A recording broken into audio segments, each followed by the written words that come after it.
You're listening to the Field Coach Experts podcast, where we share the secrets of improving franchisee engagement and performance. Today, I'm super excited. I'm joined by my friend Scott Greenberg.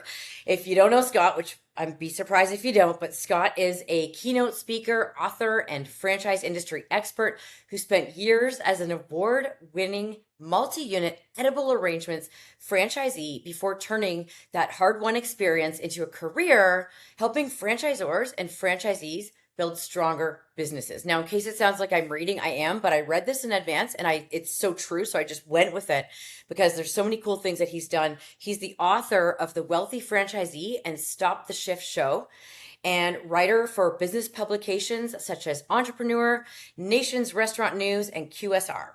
Franchise clients include McDonald's, Burger King, KFC, Great Clips, Anytime Fitness, Remax, the Wyndham Hotel Group, and countless others, which I always see on LinkedIn. I'm always like, oh my gosh, he's there now. He's there at this other place. It's so cool. So today we're going to unpack why some franchisees thrive while others struggle. Scott, are you ready to go be awesome with me? Let's do it. Let's be awesome. Okay, you know what I did there? I did a pattern interrupt. You know, everybody goes, thanks for being here. And then you're like, oh, thanks for having me. I just thought I'd change it up. It works. Okay, awesome. And yeah, I meant everything I said. I'm super excited. You've been incredible to me and helping me in so many ways. And just we've become friends, and I love that we get to chat about things. And it was like, wait a minute, why don't we record these interesting, well, we think they're interesting conversations. Hopefully some listeners do, but so you ready for this? Yeah, the fun part will be when we stop recording and then we're both like, oh my God, I can't believe I said that. Like that is when things get like the most true. But we'll keep our imposter syndrome hidden for now and pretend we know what we're talking about. Yeah, because we always talk after we do something big, like a speaking engagement or something, and we're like, help. Anyway, so yeah, let's see if we can make it through this.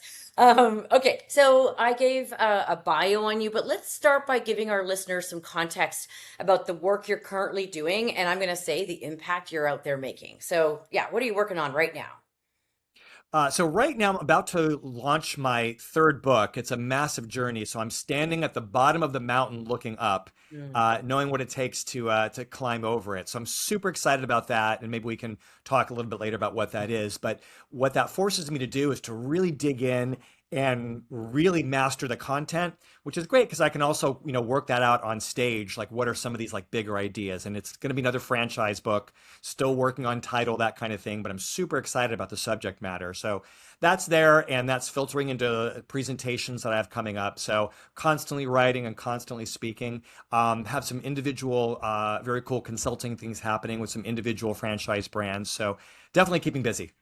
Awesome. Well, let's just jump in for a quick minute on the message of your book, because it's all about like this theme and everything we're doing here. So maybe give us the main message that people can expect when they get to see your book. Sure. Well, my first franchise book, The Wealthy Franchisee, it's really about understanding the human side of business. So beyond the system, beyond the operations, beyond marketing, all of which are critical, what are those human factors that every franchisee brings to the business for better or for worse?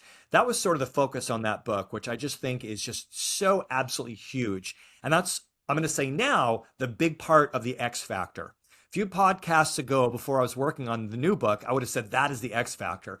What I've come to appreciate since writing the book is there's a bit more to it. And that is really top high-level franchisees, in addition to being masters of the human side of the business, they think like CEOs.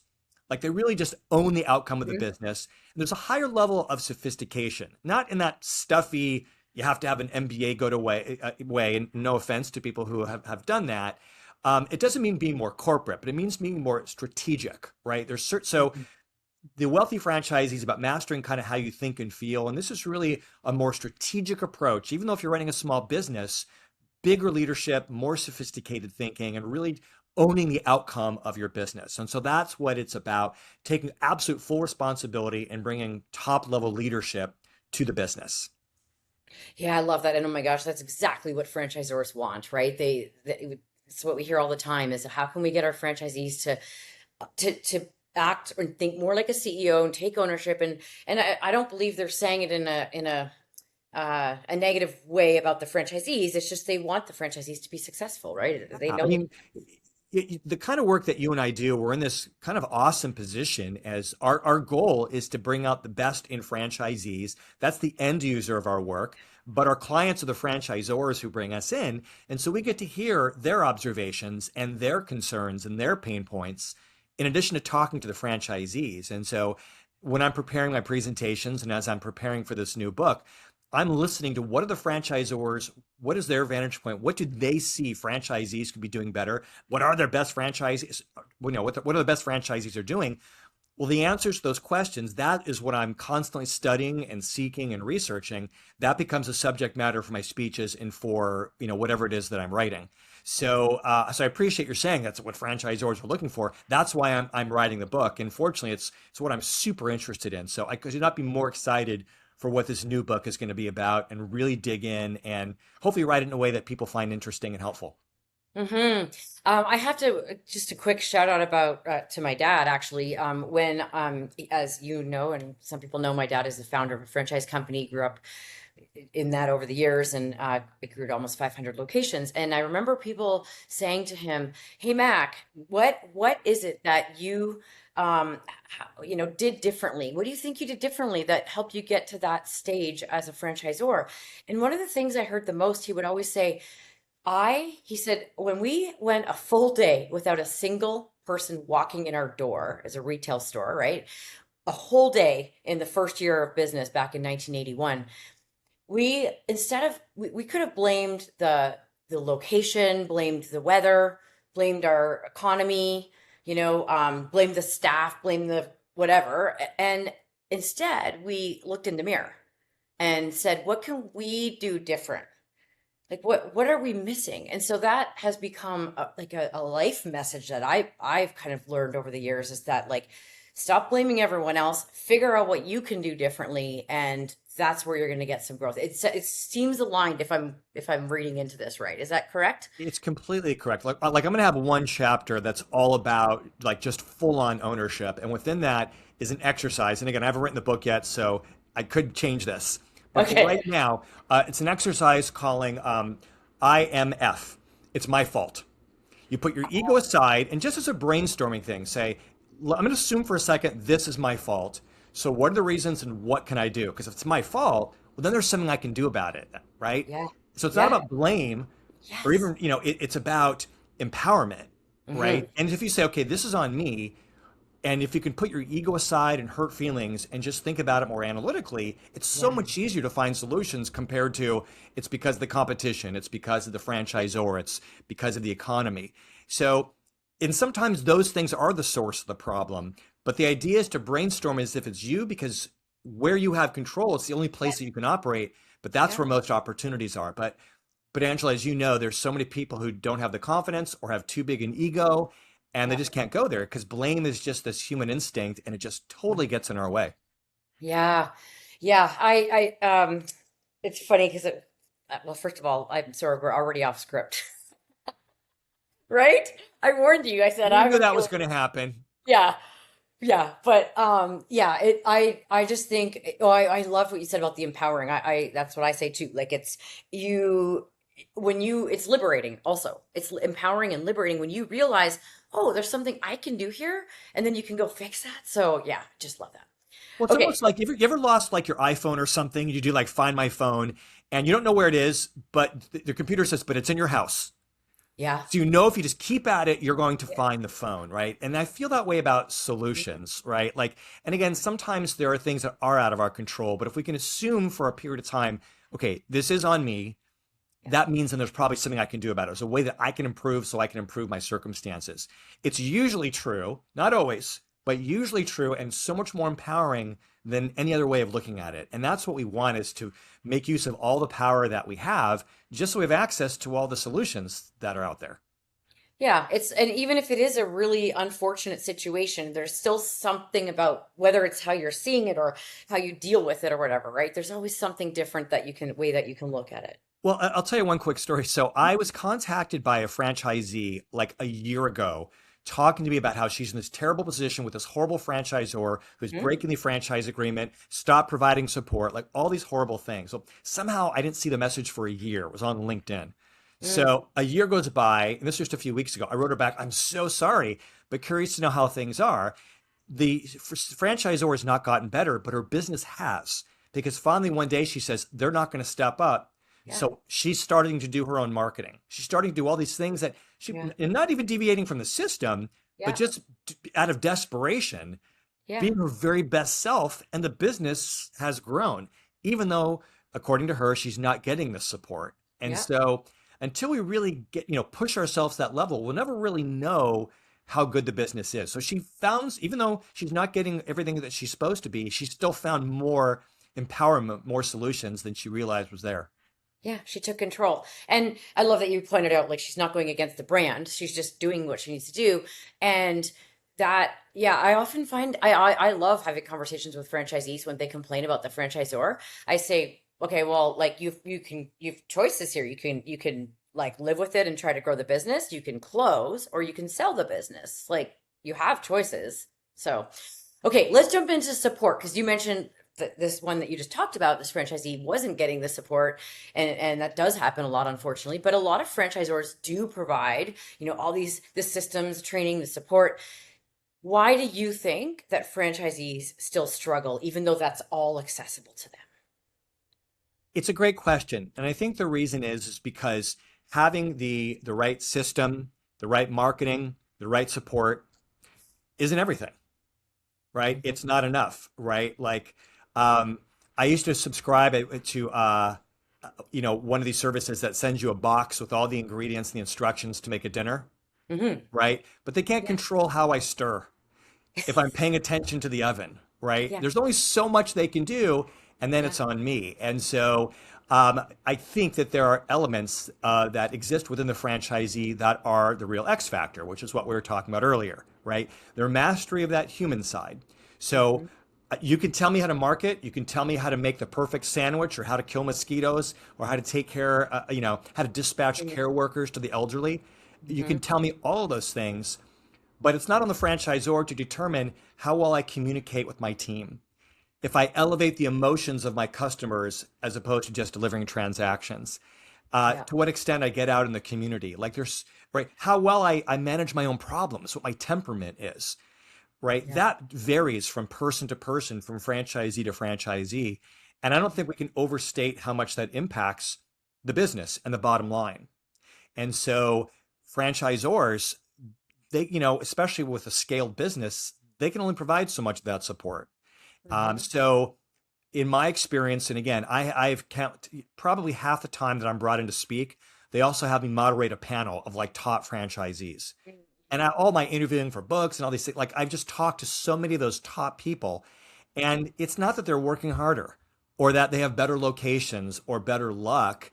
Sometimes those things are there, but not always. But what's always there is that higher, and you and I both use this term, the more mastery of that human element. And I So think, in their business, you mean? Do you mean that in their business they're using that human element more?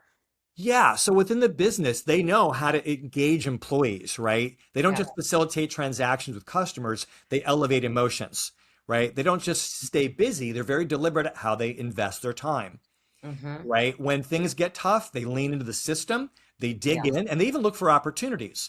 Whereas the struggling franchisee freaks out, freezes up, complains, blames, etc. Those are Yeah. things that exist outside of the system, but are just as relevant to franchisee performance.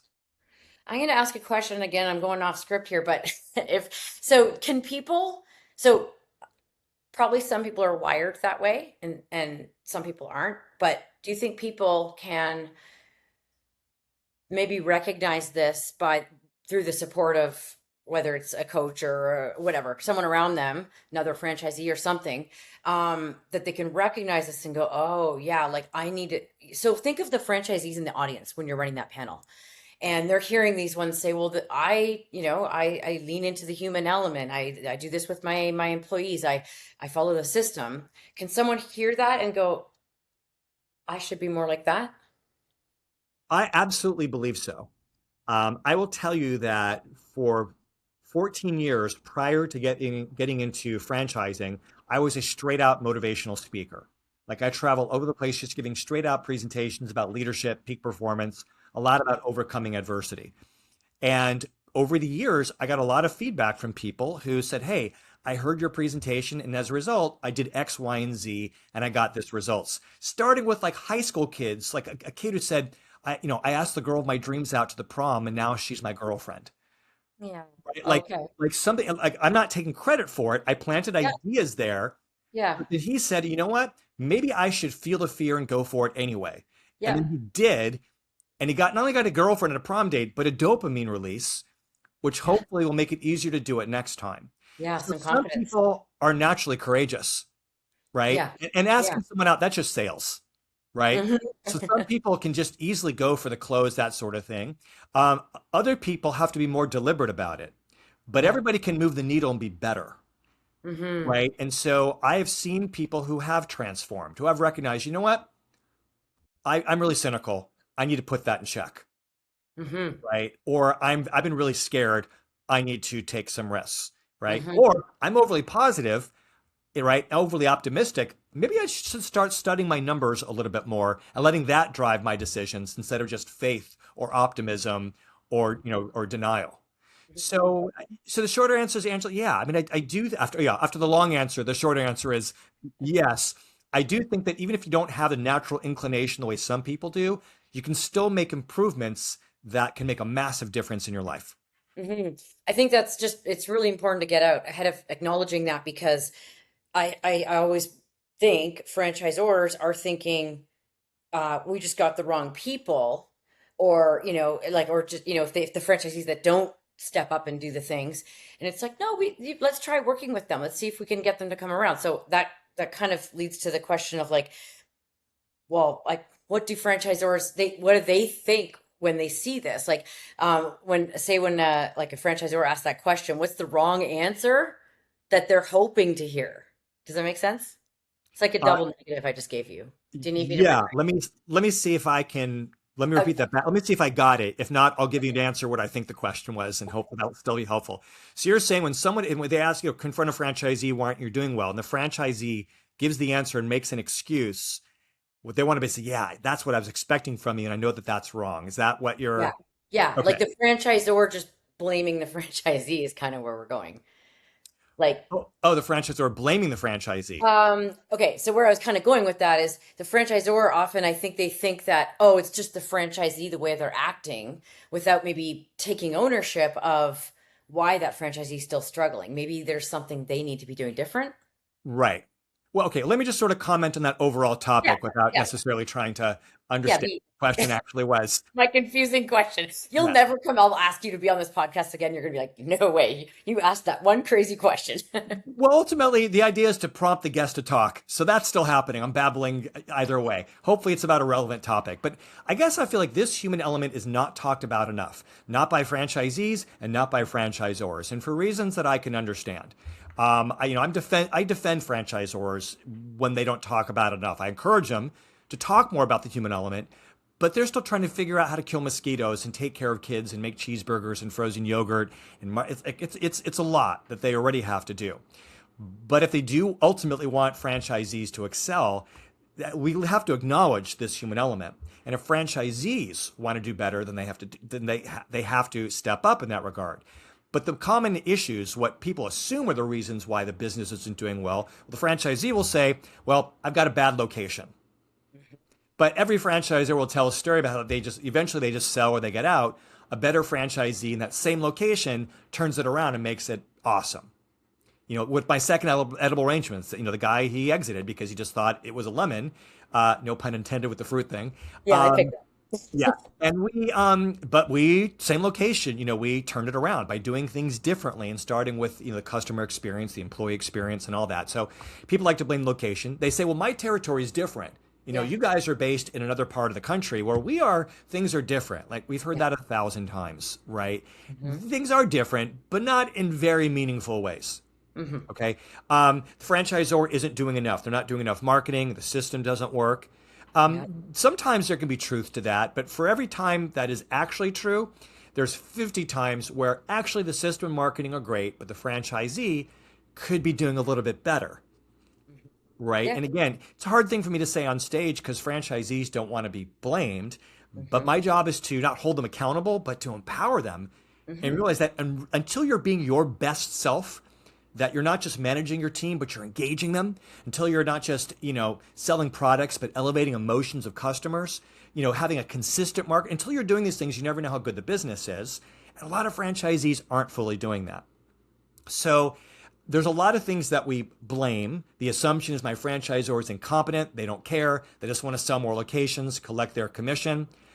We've all seen brands where that's true, but much more often they really do care, but there's some kind of disconnect between them and the franchisee. Hmm.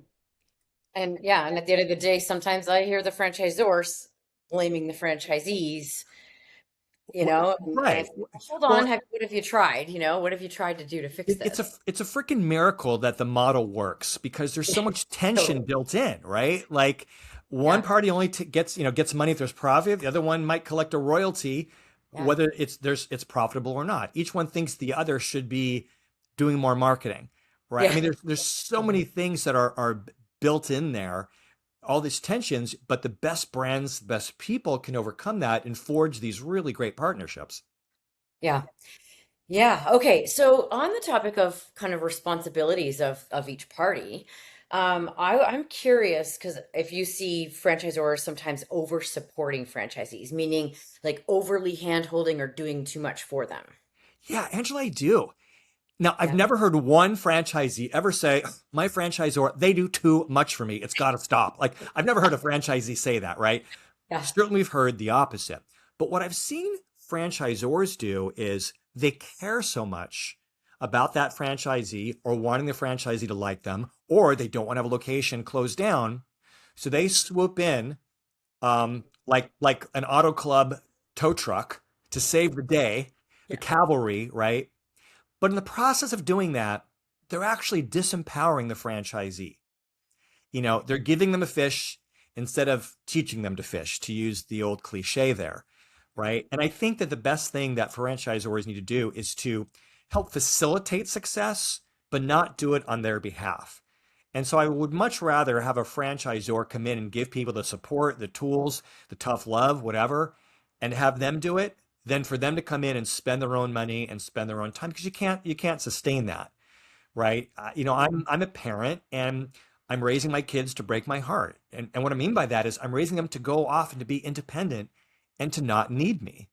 It's very painful, but what a beautiful gift compared to keeping them dependent on me, right? I Mhm. think we need to do that and here's the thing, as a franchisor, if your system really works, if it's really worthy of franchising, then you should be able to enable franchisees to be very successful with you being limited to what's in the franchise agreement and then them stepping up and being their very best. And if you have to swoop in, maybe your model isn't scalable. Right. And then franchisees are, dependent on the franchisor, and the franchisor can't figure out why they're so dependent. And yeah, it sounds like we have the same perspective on this. Um, Well, and Angela, I know you're at the forefront of this because you do so much work with field coaches, right? The mhm, people who are right there on the front lines with franchisees. So I'm yeah, sure you could probably answer this question better than I do with your insights because you see field support who, again, are they, empowering that right. person's independence, or are they Yeah, just coming in and solving their problems? yeah. I mean, what's your take on it? Oh, well, yeah. I mean, I definitely see it. I was just curious if you're also seeing it because, I'm kind of like, am I just imagining things? Is this like, I mean, obviously, I know I think it's a problem, but yeah, I was curious if you see that as well. What I'm hearing a lot is even CEOs of established brands that are seasoned franchisors. Franchisees have their cell number, and they'll respond at night. There's no boundaries, and I think, well, that's doing a franchisee a disservice because what if they call you when they need you and you're not available, right? So we like now the franchisor can't respond and now the franchisee's stuck.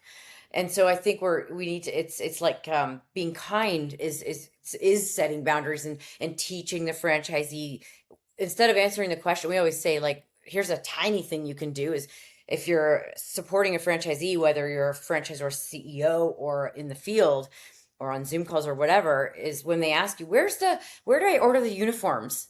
I don't give them the answer. I don't give them the answer. Say, if you weren't able to get a hold of me right now, where would you go look? Why don't you try that right now? I'll wait for you while you go look there on this call. And just keep doing that. Keep flipping. Don't feed the monster, right? And I see franchisors, again, even CEOs, that I think they naturally fall into this mindset that franchisees are paying us royalties. So we owe it to them to be responsive. You do, Yeah. but you also owe it to them to empower and like I love what you're talking about. Yeah, it's a weird balance because I Mhm. happen to believe that if my store is open, then I should have some access during my business hours, especially the Yeah. required business hours, which we had at Edible. Well, then I expect there should be some, I want them to be pretty responsive. But at the same time, we want to foster dependence. I remember, when I was a kid, I'd ask my dad how to spell something, and his answer Yeah. was always, look it up. You know, Yeah. now he asks me a question, how to do something with his computer. I'm like, sorry, Dad, Google it. Yeah. Uh, that's what he gets for making me do that. Yeah. But like, I after we opened up my first edible arrangements, again, I was already speaking. I had to get back out on the road. I was constantly engaged with my businesses, especially when I was in town. But every day I'm talking to my manager. But I had a policy eventually that when my phone rang, it was my manager. I would never answer it. Mhm. I would listen to the voicemail, and if she had a question or she had a problem, I would wait at least 90 minutes before I would respond. Mhm. And 9 times out of 10 during that 90 minutes, she figured it out. Yeah. Now, I made There you sure, and go. I always gave her the tools. Wasn't like abandoning her, but my Mhm. way of supporting her is giving her a little space to figure it out because I needed her to step up and to lead. Mhm. Right. And so the balance that I think we need from franchisors is to give people all the tools, all the support, everything that's required, and to be there for them. Yet at the same time, your primary objective is to foster their independence because it's supposed to be a scaled business that they should be able to run with minimal involvement from you. That's what's best for them. And obviously, the franchisor, you want to save your own time as well. Yeah. Yeah, I love that. Yeah, this is the mission we're on at eScenic, right? Is like let's get franchisees more empowered and all of that. So it's a you and me out there just changing franchising. It's a joint effort, Scott. Yeah, We but, are but, but working here's the hard. thing but empowering someone isn't saying, here's the system, here's the marketing strategy, here's our Mhm. website. Now go to it. Oh, good luck. Right? Yeah, Because that human piece is there because exactly. in the Yes. beginning, everyone's excited, right? Because no one's envisioning, wow, I can't wait to have my employees ghost on me. I can't wait to have Yeah. an unexplained drop in sales. I can't wait for like things happen. And Hmm. there's all that human stuff that's there. And if you're a franchisor, to whatever extent you're able to help coach them through those moments, that is huge. And if you're not willing to do that, well, you know, then you can't expect, 100% performance from your Z's. Hmm. Yeah, this is definitely, and I'm definitely not saying like, yeah, we're not saying just here's all the tools and resources, go at her. But let's empower them in the things that they don't need us for so that when they talk to us, it's a valuable conversation for everybody, right? Not just fighting a fire and wasting people's time, but rather talking about business growth. Yeah, well, look, you can give people solutions or you can teach people how to problem solve. Yes, yeah. And I feel certainly as a parent that the latter is ultimately more valuable. Yeah, and sustainable. Why do you think, like, we get this, but why do you think some franchisors are not naturally positioned to provide all of this, like, leadership and mindset and personal development that franchisees need? Okay, so imagine, Angela, that as a hobby, you started making frozen yogurt at home, and it's really good, it's really awesome. And one day you decided you were going to turn it into a business. And there's 1,000 things you needed to learn how to turn it into a business. But it took off from there, and then you decided that you want to franchise it out. Now there's 10,000 things that you have to learn, right? It is a Mhm. massive, almost impossible undertaking to build a franchise. Um, to expect a franchisor to understand everything about frozen yogurt, franchise system, marketing, the technology to build a team, how to sell locations. On top of that, to expect them to be masters in psychology, to understand it's too much. It's a tall order. And quite Mhm. frankly, the franchisor who is taking the time to become an expert in that isn't spending enough time on the frozen yogurt and on the innovation and on the marketing. And I'll tell you that right now, I'm basically becoming a franchisor. There's someone who owns a really awesome home services business, just the one. He came to me to help him promote it as a franchise. I said I wouldn't because you haven't proven the system. I said, but I can help make it endorsable. And he's basically brought me on as an advisor to help him get it right from the beginning. And so Yeah. the first thing we're doing is, so the first thing I'm telling you is don't sell franchise. Let's open up some company-owned stores. Let's prove the system and let's get this right. I don't know a thing about how to deliver the home service that he provides or how to market it, but he's a master in that. My hope is to come in and help him with all these human elements and all that. It's too much to expect him to do that. So I don't think a franchise brand needs to have expertise in that. Ultimately, it's on the franchisee.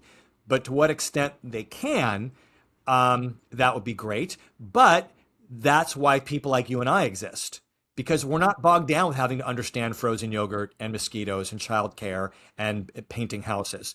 We can focus on those human elements, right? That's the lane that you and I live in. I think it's too much to expect a franchisor to also do all of that. Just like it's too much to expect them to be lawyers. They have to hire Right. lawyers, Yeah. right? Yeah. Yeah. There's so many hats.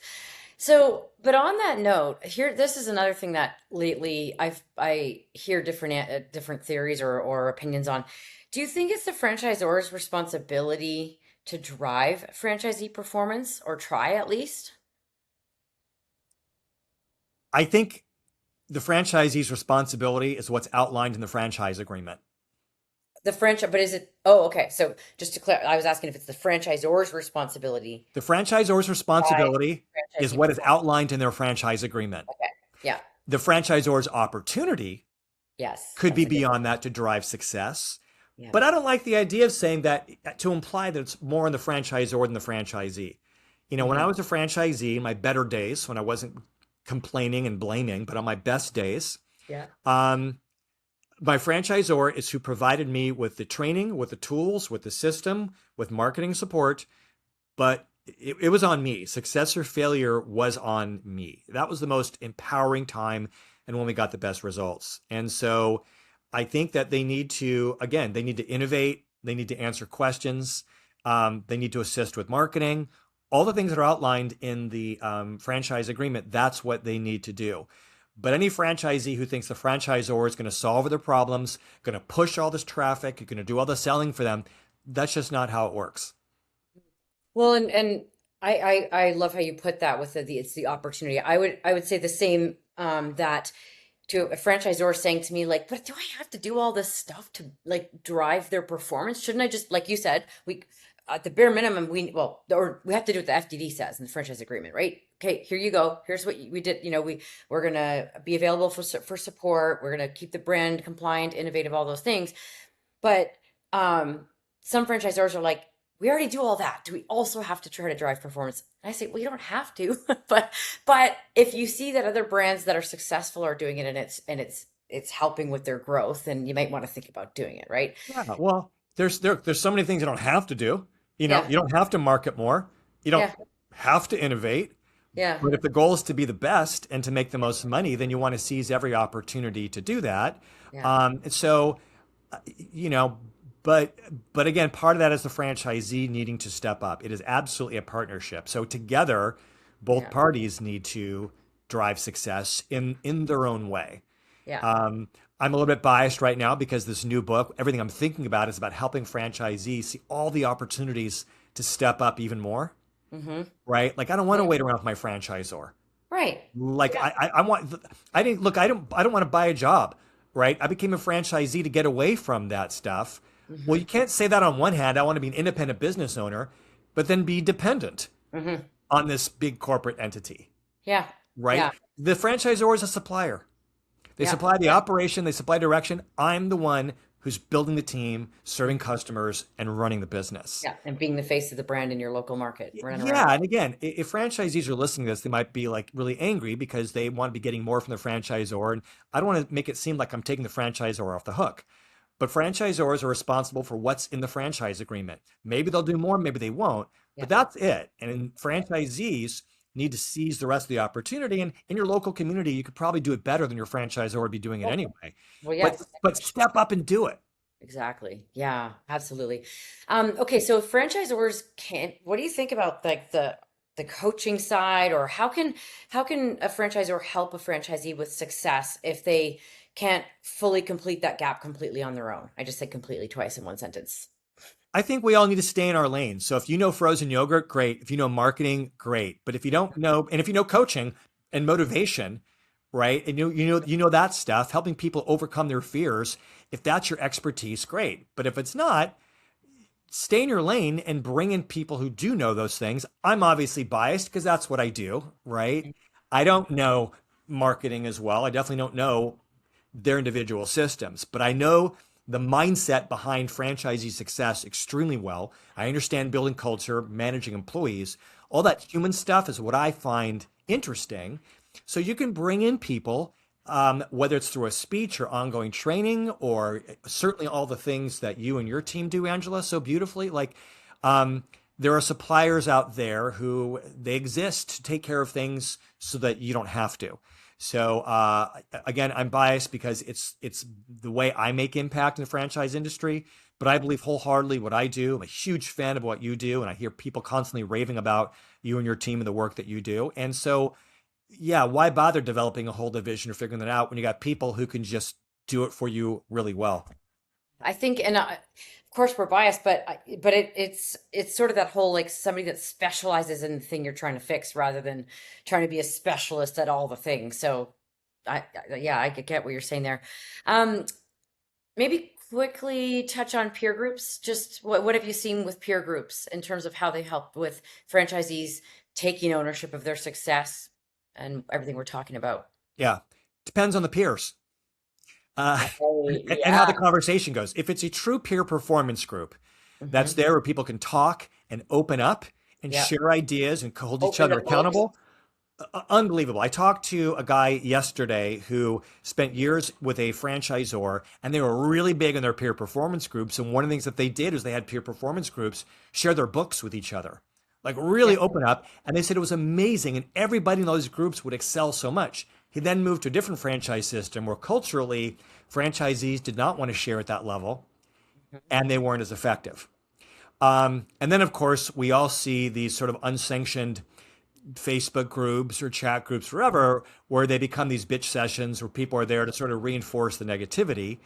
I do think that franchisees need to be able to come together and support each other. And there are occasional situations when they need to come together to be a more powerful voice for the franchisor to listen. Um, but you want to make sure that the people who become your peers, you work with, that they lift you up, that they help expand your mind and see possibility as opposed to reinforcing the darkness and making you feel bad and making you think that your system sucks. So gravitate towards people who are doing great things, who are having fun, have quality of life. In that regard, I think peer performance groups are incredible. Yeah, it's so true. They have to be done right. And when they're not, it can go the other way, is what I'm hearing. And yeah, those groups that people can be in, it can be if you got people self-policing, that's always helpful, like franchisees that care about the brand and possibly self-police. But okay, so we've already talked a little bit about your book, but I want to kind of just we're getting close to the end and sort of start to close with this. So, if a again, if a franchisee is listening and is like, yeah, like I want to take ownership of my success, how is it that they have to shift their mindset? Or, we talked earlier about can they shift from people are wired one way or the other, and then are there people in the middle? And it sounds like yes, people that maybe are sitting on a panel listening to a higher performing franchisee might hear something and go, I could do that. Like, how can they make that happen for themselves? Do they have to figure out how to shift their mindset? I've listened to your podcast many times, and I know that you and your guests are really great about giving people actionable things to do. Hmm. I'm going to do my best with that. And so I think Okay, when so we're gonna right now we're gonna do the Go Be Awesome challenge is what we're doing well, fine. If you right want to here. rush me and have this conversation be over, we can go to that. But No, no, no, I'm that's not joking. true I'm at joking. all. It's Yeah, what you're about to say. You're right. just naming So, it. so yeah. So, okay. So, if a franchisee wants to go be awesome, I would encourage them to put their ego aside and Hmm. do an informal 360 questioning to say to all the people who are part of your sphere, your managers, your employees, definitely your field coach and your franchisor, and find a way to ask them the question, how am I doing? What am I doing well? What should I be doing differently to be better at this? whether you Yeah. have to do it through a blind survey, however it is, but to get that feedback, putting your ego aside so that you can hear it. And chances are you're going to find that you've had some blind spots. Hmm. And, you might feel a little bit of a sting, but it's going to give you direction as to make things better. What are those human things that are there? And your field coach knows what those things are, right? Hmm. But you really have to make it safe for them to give you an honest answer, right? And Hmm. employees are going to be very nervous. So it depends on how you ask the question. Say, what do you hate about me? Where do I, okay, that's one thing. It's, hey, They're how not can I gonna. be even, I want to be a good boss for you. What are some things that I could be doing more of to Yeah. make you even better, right? So anyway, so that's what I would say to franchisees is seek the feedback and be more aware of their human factor. There is no bigger factor for your business than you, and you are either an asset or you are a liability. You're not going to know which until you're open enough and reflective enough to, ask those questions and ponder those things. Yeah. Okay, so that's for the franchisee, but now for the franchisor, what's something a franchisor can do like this week to start uh not creating franchisees, but helping franchisees thrive who are currently struggling, helping them take ownership of their own success. Have conversations this week with those struggling franchisees and go beyond operations. Really listen and try to, the data you're trying to mine is how do they feel? What are the thoughts and what are the feelings that might be causing problems for them? Is it fear? Is it negative self talk? Is it a lack of faith? Is it they're facing a lot of problems? They don't understand, resilience. Is it they're focusing too much on feelings and not looking at the data? I'll Mhm. try to make the story super quick, but Yeah. I share the Yeah. story a lot on stage. One franchisee freaked out when sales went down because corporate started selling their product in a neighborhood drugstore. And when that happened, this guy's sales went down. So he's freaking out, screaming, cussing. So his field coach ran some reports and found out, yeah, sales had gone down, but transactions had gone up. More Mm. people came into the store, but the data also showed customer service reviews had gone down and employees weren't selling. They weren't engaging customers. So Ah. there are more customers because of more brand awareness, right? Yeah. So he had all these, but first you have to listen for the emotion. And then you can start to think, well, maybe let's give it some different data. When he got the data, he calmed down, and then they could have a conversation about customer service and about, better sales, that kind of thing.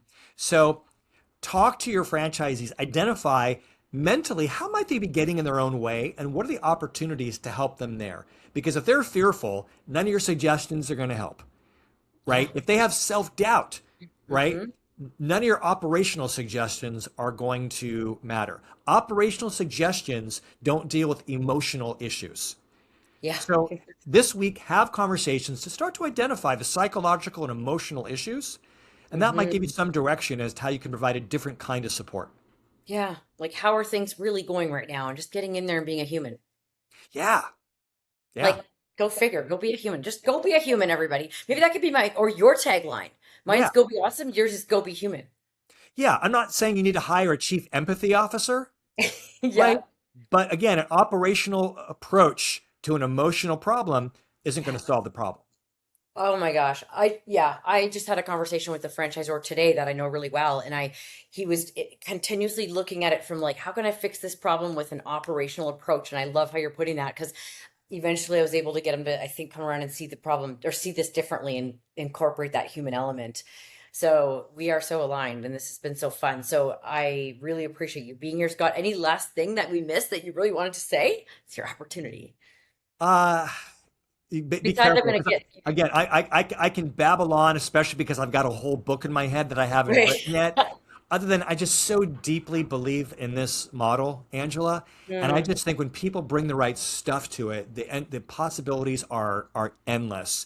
And yeah. I just want to make my little dent to help facilitate that, and God knows you do. And I'm so psyched to have finally been on this podcast with you and to hopefully help. Well, thank you. And yeah, I think we people that like us that get it, we're just out there trying to make the impact. And it's been such a treat to have you. Before we hop, I do want to get you to tell our listeners how they can get a hold of you if they want to hire you for speaking engagements, consulting, training, anything that they need. What's the best way for them to find you? Just go to scottgreenberg.com, B-E-R-G, my website. Everything is there, my social media handles, and I'm on LinkedIn a lot, but best place to start is just scottgreenberg.com. Awesome. Okay. So yeah, what a treat. I feel super blessed to have met you and become friends with you and get to do things like this together. So yeah, so thank you, Scott. And yeah, just really appreciate you. Thanks for having me. Okay, now just to wrap this up. So as always, as everybody heard, our goal is to leave you with simple, actionable ways that you can improve franchisee engagement and performance and unlock that hidden profitability sitting right inside your brand. So if something sparked a shift or a new idea, make sure you pass this along to your franchisees or your field team, your operations team, or whoever might get something out of it. And if you are curious what all of this, what we're talking about could look like, you can find Scott or I. Until next time, go be awesome.